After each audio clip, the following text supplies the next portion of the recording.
Olá, pessoal! Estamos aqui mais um episódio nosso do Instituto do Cérebro, Vivendo Sem Neura. E hoje estamos eu e a doutora Mariana para falar um pouco sobre cefaleia. E aí, Mari, converse com a gente aí, fala um pouco sobre a sua experiência na cefaleia. Bom, olá a todos. Cefaleia é um tema bastante abrangente, né? Acho que todo neurologista convive todos os dias com muitos pacientes com essa queixa. E pela Organização Mundial de Saúde, a cefaleia é a segunda causa mais comum de incapacidade, especialmente em adultos no período adulto jovem, fase economicamente ativa. Então, estima-se que mais de bilhões de dólares são perdidos no PIB de todos os países por conta da cefaleia. Então, é um fator econômico até, mesmo do ponto de vista social, estilo de vida, tudo isso é muito impactado pela dor de cabeça, né? Então, é um tema de muita relevância. E eu acho que vale a gente conversar das causas primárias, né? Cefaleias primárias, a enxaqueca, cefaleia do tipo tensional, as cefaleias do tipo trigêmino autonômicas, como a cefaleia em salva, que é considerado uma das piores dores de cabeça, né? Uma das piores dores, né, da medicina. Então, são condições muito pertinentes da gente conversar a respeito e conscientizar as pessoas, né? Eu acho que todos nós vivemos uma sociedade muito medicada, né? Então, Exato. Todas as pessoas têm muito o receio da dor, né? Então, qualquer circunstância de dor, a pessoa já corre na farmácia, compra algum analgésico comum. Uhum. Então, conscientizar do abuso do analgésico, conscientizar do estilo de vida, questões que podem realmente influenciar o sono, que é algo extremamente pertinente. A gente sabe que é uma relação de causa e efeito. A dor crônica prejudica o sono, a falta do sono piora a dor crônica. Então, são condições que a gente precisa realmente frisar, porque é algo muito pertinente no dia a dia.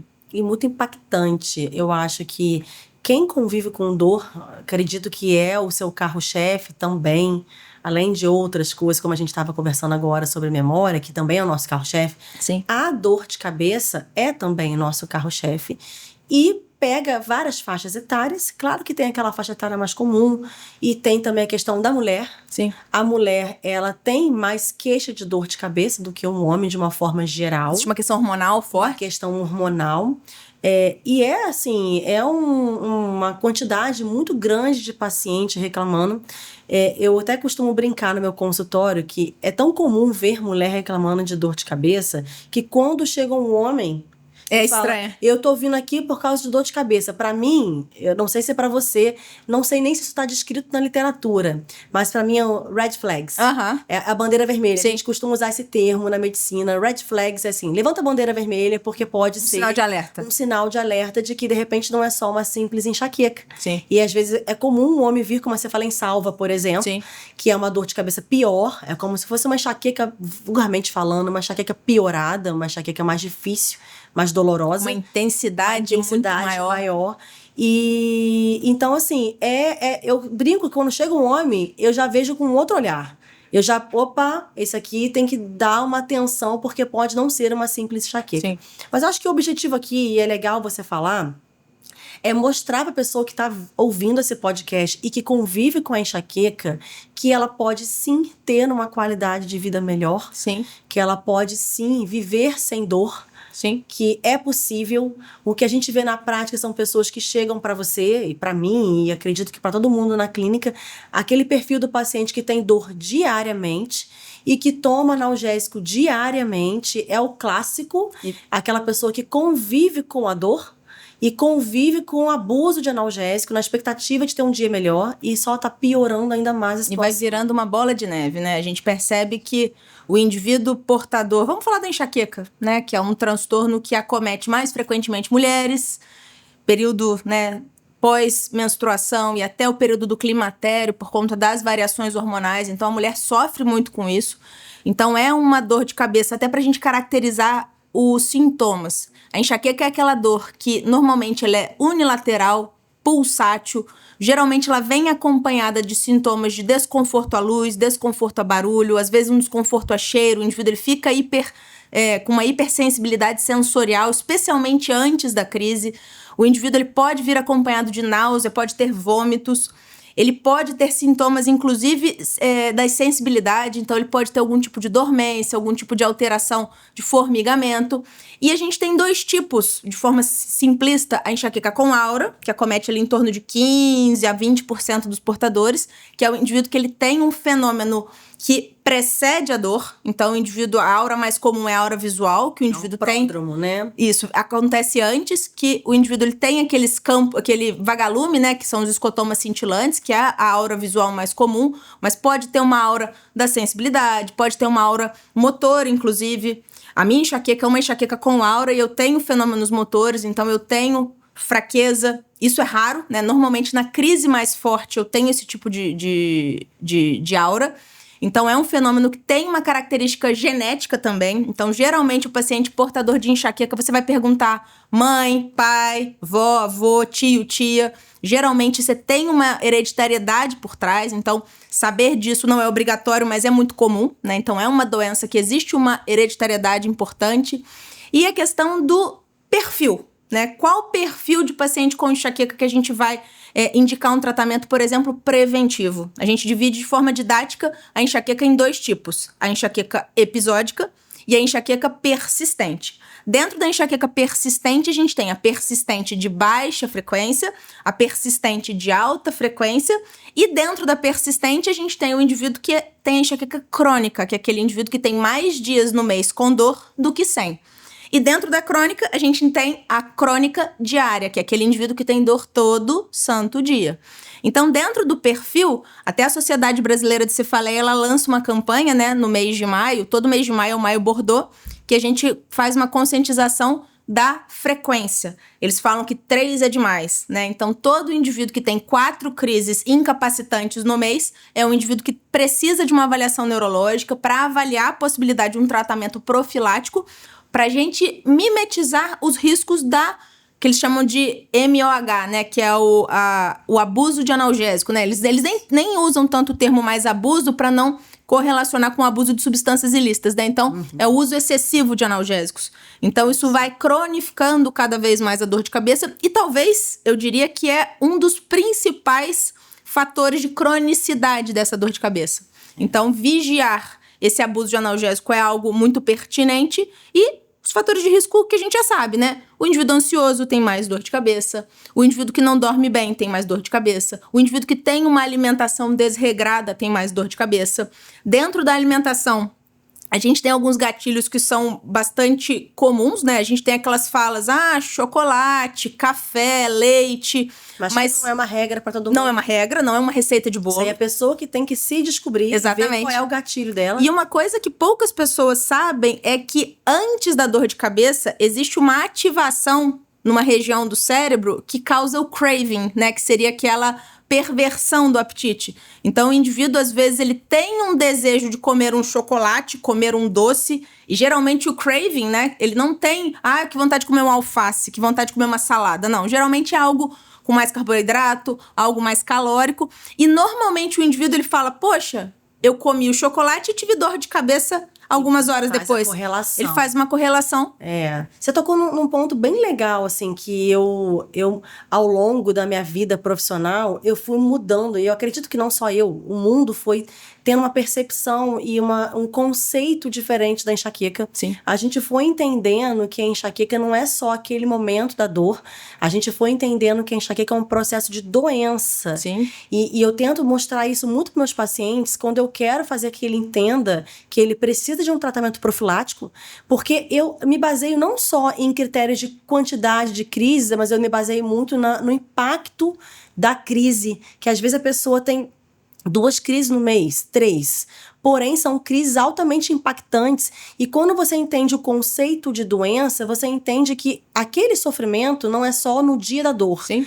Porque hoje a gente entende que existe todo um mecanismo cerebral que vai se alastrando. A gente tem, inclusive, né, um brasileiro que descreveu a depressão alastrante de Leão, que descreve o processo de dor, o que vai acontecendo, Sim. que isso vai se propagando no cérebro, e a gente vai entendendo pequeno que, às vezes, dias antes, Sim. a pessoa já começa a ter sintomas disfóricos, mudança de humor, mudança no apetite, mudança no sono. E aí você não entende que já era o início da doença. Sim. Enxaqueca. E aí vem aquela dor altamente incapacitante, Sim. que quando a enxaqueca vem com todos esses fenótipos aí que você falou, de aura, de náusea, de vômitos, e depois da dor, quando a dor passa, O pós-drama.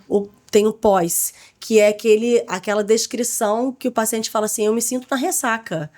É essa a descrição. Então, muitas vezes ele tem 2 crises no mês, porém um impacto enorme. Às vezes é uma semana de sofrimento. Um prejuízo que impacta no dia a dia, no Exato. Trabalho, na família. É um paciente que muitas vezes ele não está nem se dando conta Sim. que isso está acontecendo e que precisa de um tratamento, Sim. porque o uso excessivo de analgésico é uma bola de neve. Eu costumo falar que quanto mais analgésico você toma, é como se seu cérebro pedisse mais analgésico para tentar resolver. Uma coisa que você citou que é bem pertinente é a interface dessas comorbidades da enxaqueca. Se a gente pegar a prevalência da enxaqueca, que afeta 1 bilhão de pessoas, a prevalência dos transtornos de humor, como ansiedade e depressão, que é absurdamente alta, e o impacto, né, e a prevalência dos transtornos do sono, olha como são condições que coexistem com uma frequência muito alta e que, muitas das vezes, é uma relação de causa e efeito para ambas as situações. Então, a falta do sono gera dor de cabeça. A dor de cabeça dentro desse fenótipo, dessas alterações eletroquímicas do cérebro, vão gerar um prejuízo no sono, vão gerar uma alteração de humor. Então, o indivíduo que já tem ali uma predisposição, uma ansiedade dentro de um contexto de um estilo de vida todo bagunçado, que não come direito, não dorme direito, super estressado, trabalha demais, muita tela. Então, uma coisa vai puxando a outra. Exato. Então, é muito pertinente a gente ter o olhar abrangente desse paciente, porque é muito simples o paciente sentar na nossa frente. Eu tenho uma crise por semana, 2 por semana. Você prescreve ali um topiramato da vida, um tricíclico da vida e tchau. Não adianta, você não vai ter êxito, você não vai conseguir resolver de forma adequada. Então, quando você regula, né, o que você fala muito, a questão comportamental do sono, que a maioria esmagadora das insônias e transtornos do sono, a gente corrige com estilo de vida, não é com remédio. A gente já muda absurdamente, né, o panorama, né, dessas comorbidades. Quando você olha para enxaqueca e que, às vezes, o paciente teve uma crise anteontem e ele vai ter um prejuízo do sono antes e depois.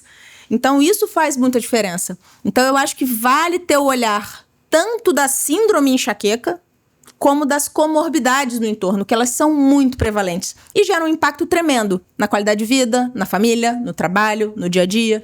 Então, tem que vigiar muito essas coisas. É ter o olhar do macro, não do micro. Você não tem que focar na dor. Você tem que focar no contexto. Sim. E não adianta nada. Acho que você que trata bastante isso, você deve ver que não adianta só tomar o remédio.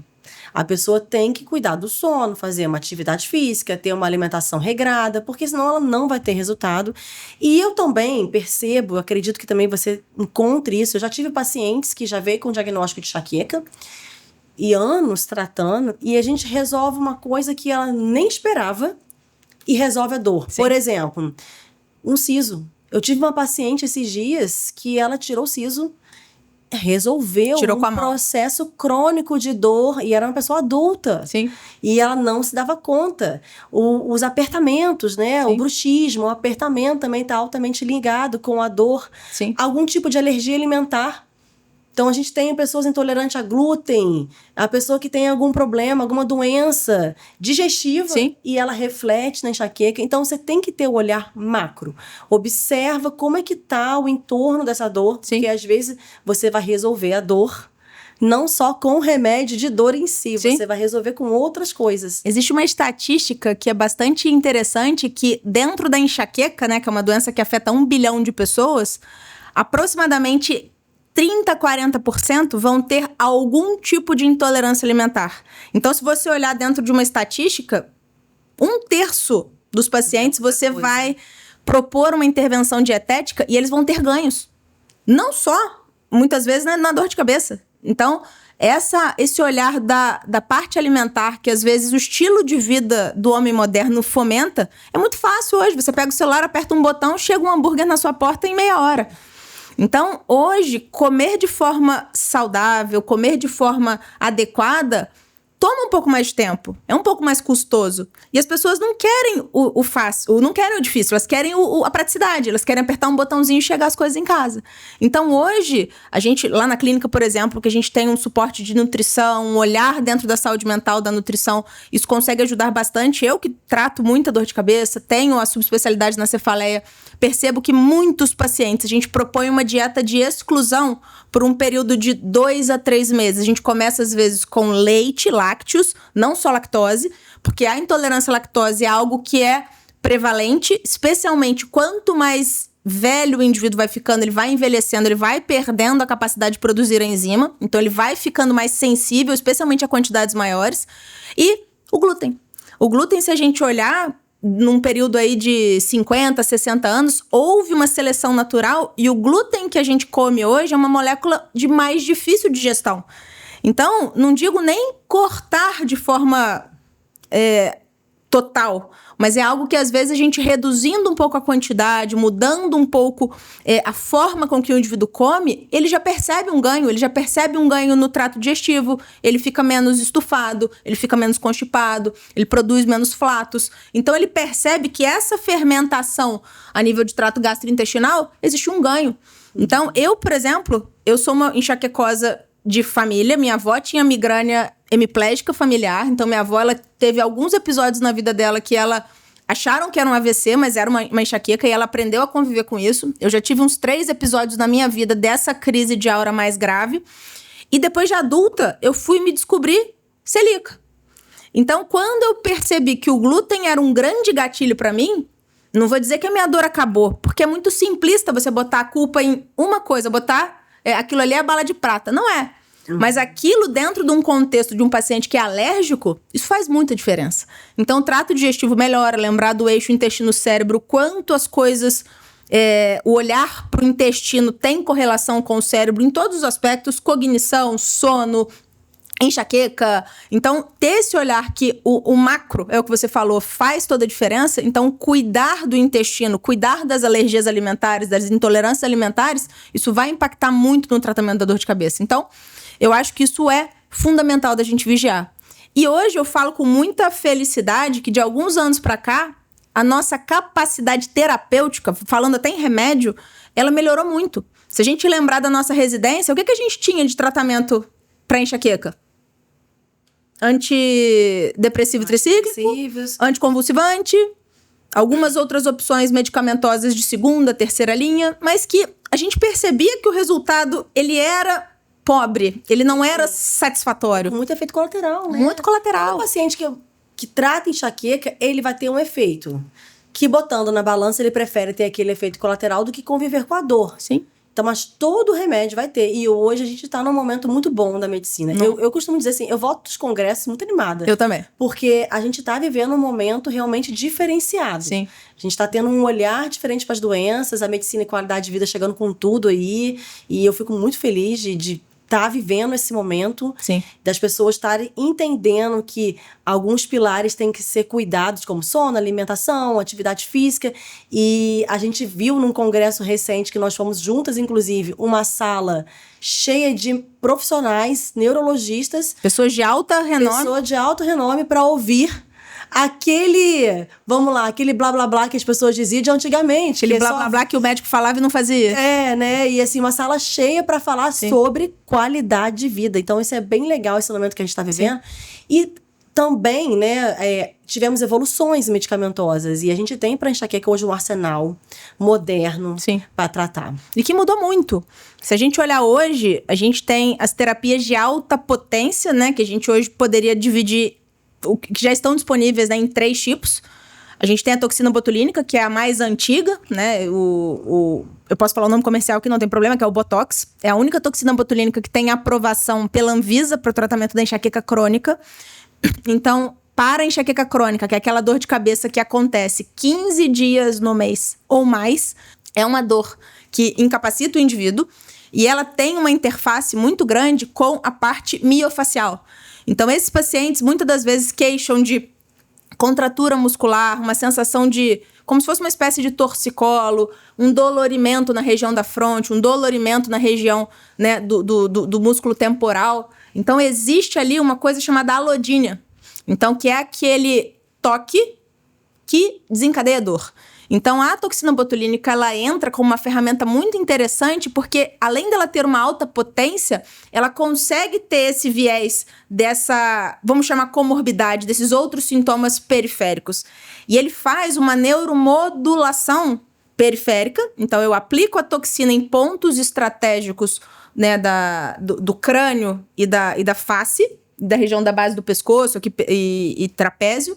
E o indivíduo, com uma regularidade de aplicação em torno ali de 3 meses, o paciente vai tendo um ganho substancial e progressivo na redução de frequência e intensidade de crise.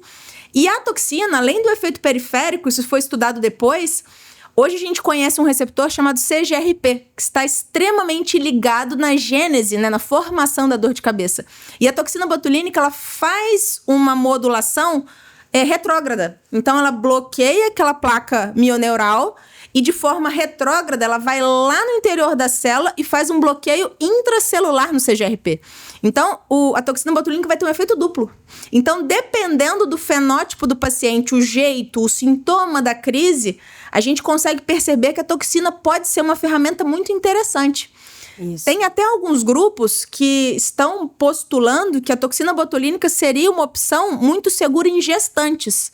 Se a gente for olhar, por exemplo, na bula, praticamente todo medicamento se diz contraindicado em gestantes. Tratar gestante com enxaqueca é um desafio. É um desafio. Então, a enxaqueca na gestante, se é uma enxaqueca de alta intensidade, de muita incapacidade, além da gestante correr riscos de cronificar essa dor, especialmente no primeiro trimestre, ela tem uma limitação muito grande de medicação, né? Então, vários profiláticos a gente não consegue usar. Os próprios medicações para abortivo de crise, né? Para tratar a crise na fase aguda, a gente tem limitação, né? Então, a toxina botulínica, em alguns centros, está sendo considerada uma medicação de grande qualidade e segurança, porque a ação dela é periférica.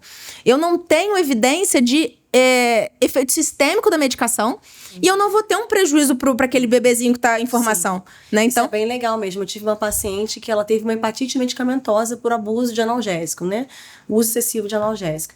E aí a toxina botulínica entrou como uma opção de tratamento, porque é uma forma de não ter absorção sistêmica. Sim. E você falou do CGRP, é uma molécula que hoje é o nosso alvo para tratar a enxaqueca com outras medicações que atuam diretamente nessa molécula. Que são os monoclonais. Né? Hoje a gente tem disponível no Brasil 2, que é... A gente pode falar o nome, que é o Ajove e o... Engalit. E o Engalit. Então, são 2 medicações que têm aprovação na Anvisa, tanto para enxaqueca episódica como para enxaqueca crônica.